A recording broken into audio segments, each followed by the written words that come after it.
beer tubers, and welcome to another beer review. With me here, the Master of Hobbits, carrying on with the theme of festive beers. Happy holidays and whatnot to all of you guys that celebrate Christmas on the 25th instead of the 4th, as we do here in Denmark, 24th. But today, second to last Christmas themed beer review, and we're going to be looking at two in this one. The 2013 release of Mikkeller's Santa's Little Helper. I've reviewed this, I think, since 2010. So it's fitting that I carry on, try it. Basically what they make is a Belgian strong dark ale, change up the recipe each year with different spices.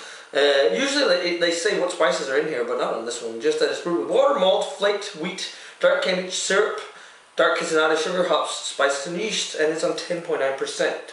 But as you see, I've got another one beside it, and this is a barrel-aged version of the 2012 release. Now they released a cognac version, a Grand Marnier version, and a tequila version. And the store where I work at, the only ones we got were the tequila.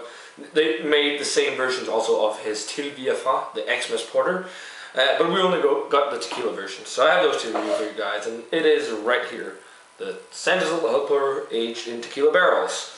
And that's also 10.9%. But let's start off with the non-barrel aged version here. See how it is. Is it as good as last year? So I got the Mikkeller Santa's Little Helper 2013 poured, and that's a nice hazy amber color, dark amber, maybe like a ruby red. I'm getting a lot of like small floaties on this one compared to last year's, but it smells pretty nice. You can smell it from here. It's got a nice one finger kind of beige tannish head. Still got the aroma on it. Yeah, it smells much sweeter than last year's. Much sweeter. I'm getting much more like caramel and sugar and kind of almost like a molassesy aroma and some syrupy notes and brown sugar. This is the sweetest aroma so far I've had on a Santa's Little Helper from Mikkeller. Last year, I think the spice was orange peel and cloves, but this smells more sweet. I'm getting a hint of like a licoricey character, but I'm definitely also picking up clove. And licorice, I mean like star anise, but that kind of spice aroma might be from the yeast as well. Kind of bugs me that he didn't list the spices he used this year. Almost like a hint of a little bit of a like nutmeggy. In general, like Christmas spices. It smells pretty good, but a whole lot sweeter than last year's release. And also, one other thing they changed this year is the label. This year, it's a Keith Short label instead of the old Mikkeller labels. But yeah, some kind of the sweet notes. It does have a little bit of a citric feel, but a lot of like brown malt kind of aroma as well, caramel, toffee. Not as much dark fruits as last year either. It's more accentuated on like those caramel bready and toffee flavors. Smells pretty nice though. Let's get the taste, guys. Cheers.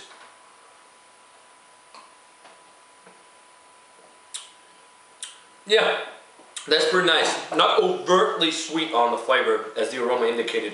It's much more balanced on the flavor.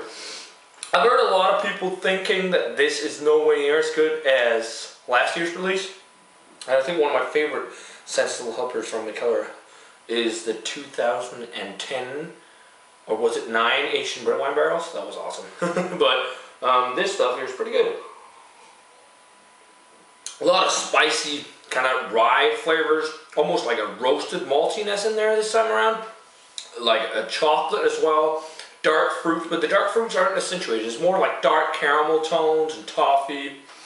I get a little bit of a star anise almost character and cloves, Christmas kind of spice to it, but not as much. It feels more darker in flavor, like more roasty, toasty, some toasted nuts in there as well. And it's definitely got a lot more alcohol this year around flavor-wise. I'm definitely getting some heat.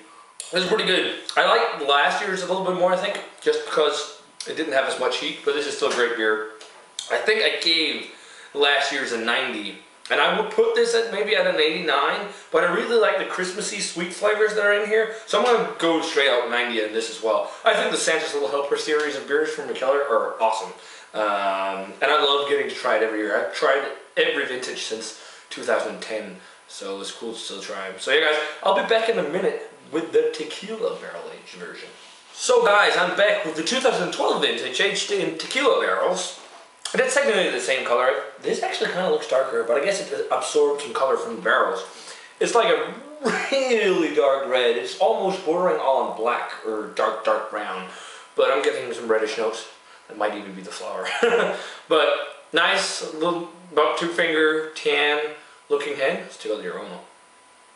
Yeah, the agave tequila shines right through.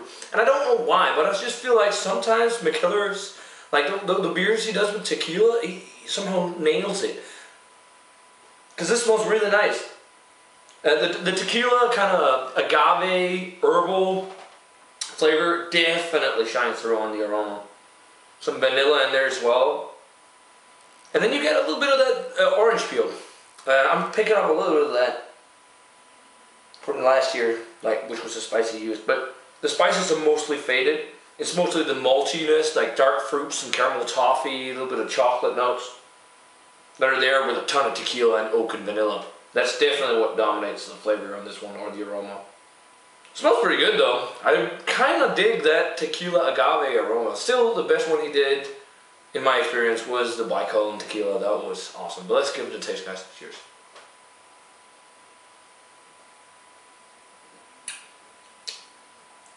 Woo! That's a lot of tequila flavor. Holy crap. That must have been some really wet barrels. This is got a lot of tequila. If you don't like tequila, I'm not sure if you'll like this. It's pretty good. That kind of herbal flavor with the orange peel kind of works really well. It seems surprisingly, for being barrel aged and all that, more refreshing and easy drinking than the 2013 vintage, which is weird. Like the tequila barrel gives this refreshing feel to it because it has that herbaceous or herbal agave kind of character. Like the only spicy kind of flavor that still kind of lingers on, I feel like, is that kind of citric orange peel flavor. There isn't really the coriander. Was it coriander seeds or cloves? I think it was one of those two, but that's not really there at all. It's just like malty sweetness, sugary notes, like dark kind of brown sugar notes, toffee, caramel, a little bit of nuttiness, those kind of flavors. This is really nice.